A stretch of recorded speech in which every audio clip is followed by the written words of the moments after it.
Hello everybody and welcome back to the channel. Today we're going to have a chat all about running in the heat, running in humidity, running in the summer, running on your summer holidays perhaps, and the best ways to go about it to enjoy your runs and get the most out of your body, and most importantly, stay safe.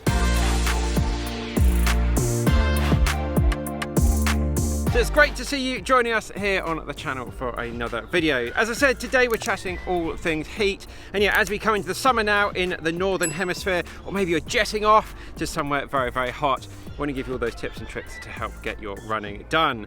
So what do we mean by hot? Well, really kind of above 20 degrees, we might want to start adapting. That's Celsius, by the way. We want to start adapting our training a little bit so we can stay safe and still enjoy our runs and get the most out of our training to improve our fitness and get better at running. Remember, as with all things running and so much in life, everyone is different. There's so many factors that can affect how well we cope in the heat. Mainly sort of genetics. Myself, I'm pretty good at running in the heat. My girlfriend who's filming here, not so much. For now, we can get through some top tips. So sit back, relax, let's get running in the heat. Done.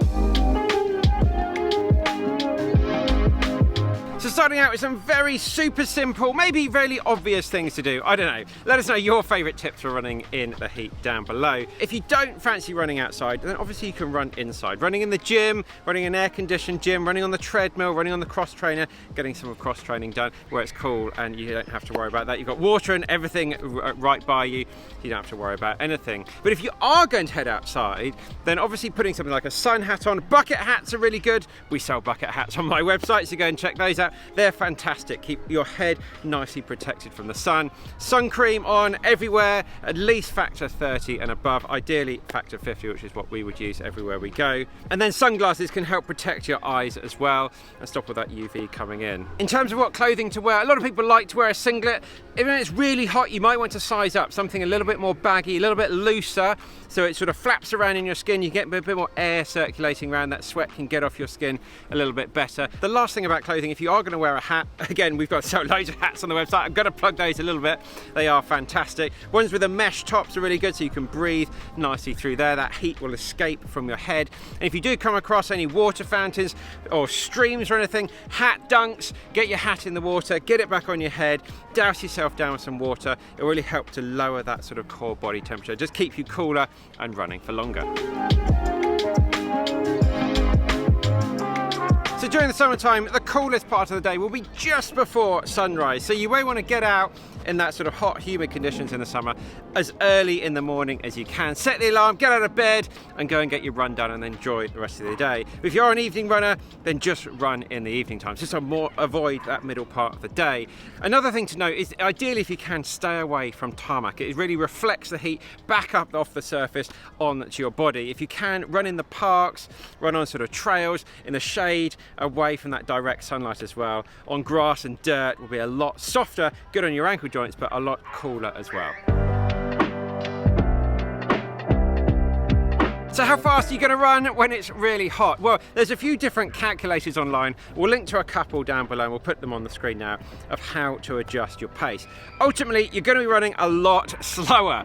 So you really need to, slow down. You've got to be running on feel and it's just going to be slow. You've got to accept that if you look down at your watch and it's a lot slower than you'd normally be going, your body is still working at that intensity that you need to be for that easy pace. For example, if you're a 3-hour marathoner, so you'd normally do a marathon in about 4:16 a K, and then you go out for a run in 30 degrees, about 50% humidity, that's going to adjust to about anywhere between 3:15 and 3:26. That's quite a big chunk of time. So if you're really unfortunate to be out on a 30-degree race day, you're going to have to really adjust your expectations for the day. A very popular place to go at the moment, Dubai, where it's about 42 degrees as we're recording this today.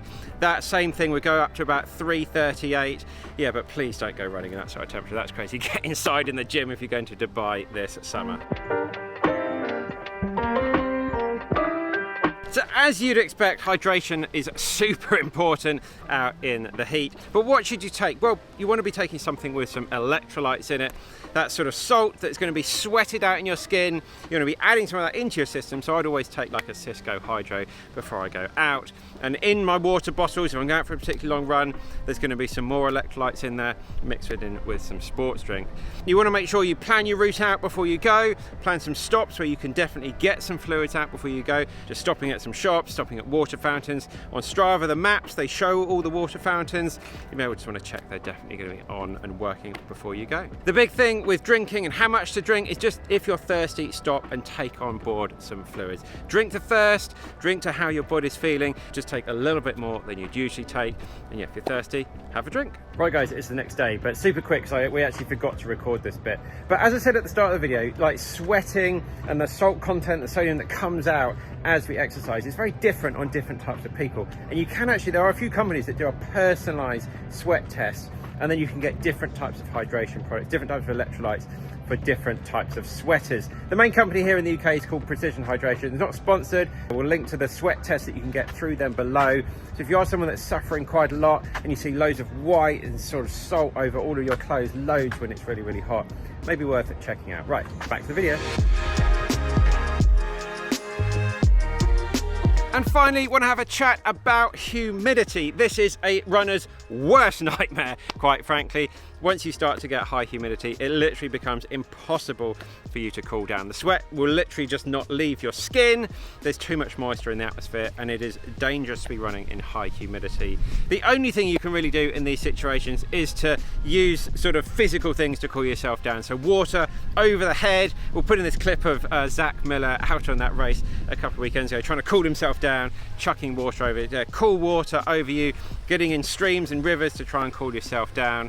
With high humidity, you've got to adjust things, really, really slow down, but don't do anything dangerous. If it's too high, as I said, get inside, get in the gym and train indoors until the humidity gets a little bit safer. Our friends out in Asia and stuff are going to be used to this type of temperature. Our friends in South America, a lot of it used to it, but for people in the UK, it can be a really big shock going to some high humidity places. So look after yourself.